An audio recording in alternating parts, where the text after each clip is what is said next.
हाल ही में हुए विधानसभा चुनावों में मिली जीत की खुमारी बीजेपी नेताओं की उतरी भी नहीं थी कि जनता ने उन्हें जमीन दिखा दी है।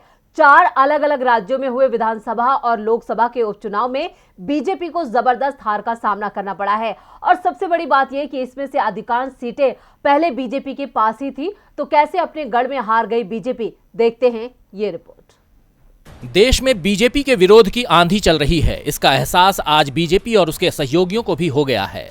बढ़ती महंगाई, बेरोजगारी और मंत्रियों के बेतुके बयानों का असर जनता पर साफ दिखाई दे रहा है। दरअसल इसका जवाब 4 राज्यों में हुए उपचुनावों में बीजेपी को मिल गया है। पश्चिम बंगाल, बिहार, महाराष्ट्र और छत्तीसगढ़ में 1 लोकसभा और 4 विधानसभा सीटों के लिए हुए उपचुनावों में जनता का गुस्सा केंद्र की सत्ता में बैठी बीजेपी के खिलाफ जमकर निकला। बीजेपी को किसी भी सीट पर जीत नहीं मिली, उल्टा हर सीट पर हार का मार्जिन भी 10% से ज्यादा रहा। किसी भी सीट पर बीजेपी उम्मीदवार शुरुआत से ही मुकाबले में दिखाई नहीं दिया। पश्चिम बंगाल की आसनसोल लोकसभा सीट पर टीएमसी के शत्रुघ्न सिन्हा ने बीजेपी की अग्निमित्रा पाल को 2,97,231 वोटों के अंतर से हरा दिया। इस सीट पर 2014 और 2019 के लोकसभा चुनाव में बीजेपी के बाबुल सुप्रियो चुनाव जीते थे, लेकिन पिछले साल वो इस्तीफा देकर टीएमसी में शामिल हो गए, जिस कारण आसनसोल में उपचुनाव कराना पड़ा। टीएमसी ने बाबुल सुप्रियो को बंगाल की बालीगंज विधानसभा सीट पर हुए उपचुनाव में मैदान में उतारा, जहां उन्होंने सीपीएम की सायरा शाह हलीम को 20,228 वोटों से मात दे दी। इस सीट पर बीजेपी उम्मीदवार की जमानत ही जब्त हो गई।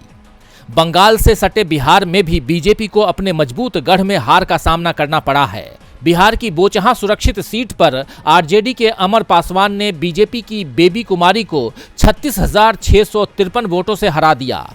बीजेपी के लिए यह हार चौंकाने वाली है, क्योंकि इस सीट पर लंबे समय से एनडीए का कब्जा था। बिहार और पश्चिम बंगाल में कांग्रेस भले ही कमाल न दिखा पाई हो, लेकिन महाराष्ट्र और छत्तीसगढ़ में कांग्रेस का जलवा देखने को मिला।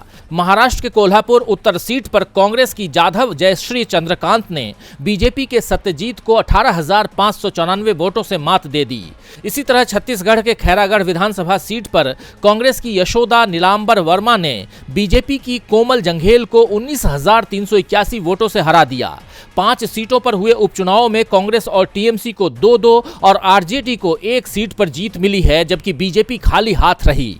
बीजेपी की हार के पीछे सबसे बड़ा कारण महंगाई और बेरोजगारी को माना जा रहा है। पिछले साल भी उपचुनाव में बीजेपी को इन्हीं मुद्दों पर हार मिली थी, जिसके बाद विधानसभा चुनाव में सरकार ने महंगाई पर काबू करने की कोशिश की, लेकिन चुनावों के बाद बढ़ी महंगाई का असर आज फिर उपचुनावों में देखने को मिल गया। डीबी लाइव की रिपोर्ट।